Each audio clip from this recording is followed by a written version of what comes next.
এই অনুষ্ঠানে আমি একটা গান গেয়েছিলাম তো একটা প্রতিযোগিতায় আর কি। এই প্রতিযোগিতায় গান শুনে আমার আব্বা হঠাৎ করে তাজ্জব হয়ে গেছে, ওরে কোনোদিন গানের কোনো গোয়া আমি শিখাইলাম না, ও গান গাইলো কেমনি। ক্যাসেটে শুনে শুনে আমি একটা গান শিখছিলাম, এই গানটা আমি ওই প্রতিযোগিতায় গেছিলাম, প্রতিযোগিতায় আমি ফার্স্ট হয়েছিলাম। আর আমি যখন একদম ছোট, একদম বাচ্চা, মেয়েরা কিন্তু সবসময় বাবার ভক্ত থাকে, মেয়ে যারা, আর ছেলেরা দেখবেন সবসময় তাদের মায়ের প্রতি টানটা ভালোবাসাটা বেশি থাকে। আমি সেই ছোটবেলা থেকে আমার বাবার কাঁধে আমি ঘুমাইছি। ওই যে বংশে গান বাজনা নাই, কিন্তু আব্বার হয়তো মনে চাইছে যে আমি গান শিখি, আমি শিল্পী হই। আব্বার কাঁধে যখন আমি ঘুমাইছি তখন হইল আমি আব্বার মুখে দুইটা গান শুনছি। একটা গান, দুই তিনটা গানই আব্বাই গাইতো। তো বিজয় বিচ্ছেদ শুনতাম, যারে হারাইছি জীবনে। আর একটা গান শুনতাম, খাঁচার ভিতর অচিন পাখি, পাখি কেমনে আসে যায়।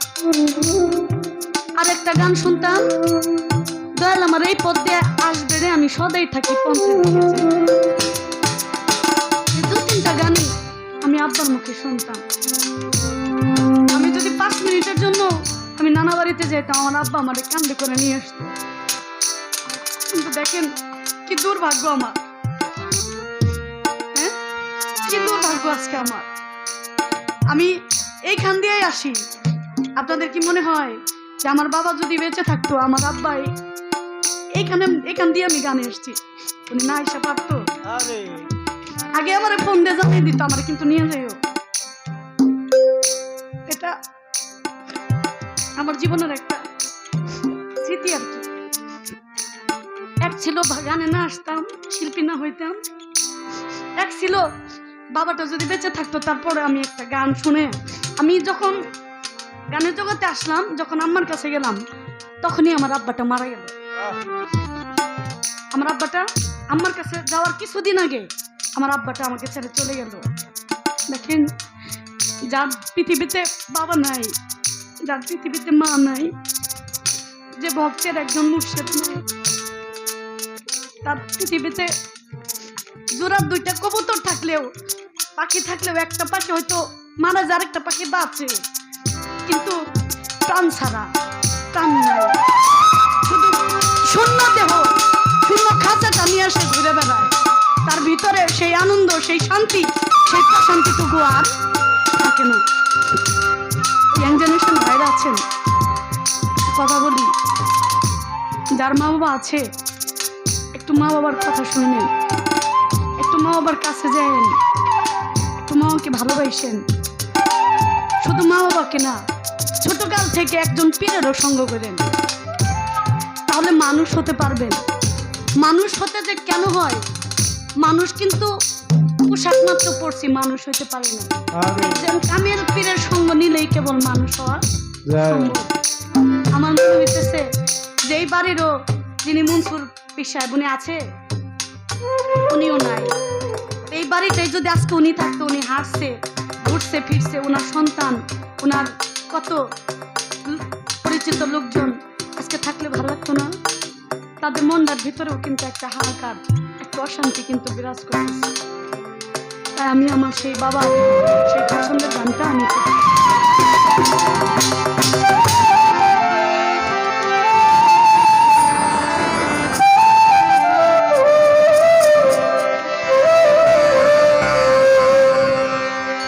বান্ধব আমার এই পথ দিয়া আসবে রে, আমি সদা পাখি অন্ধ পানে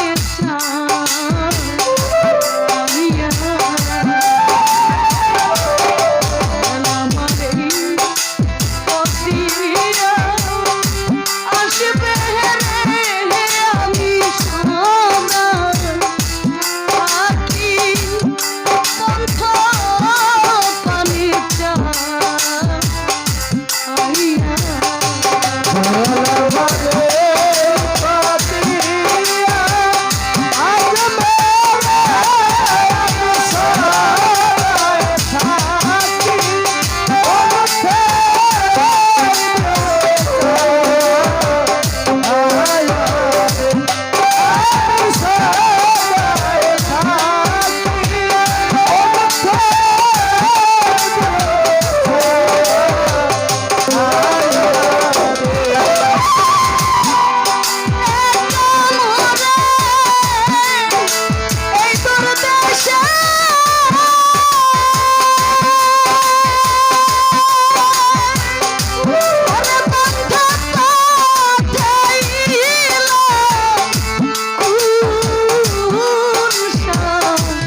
Janamari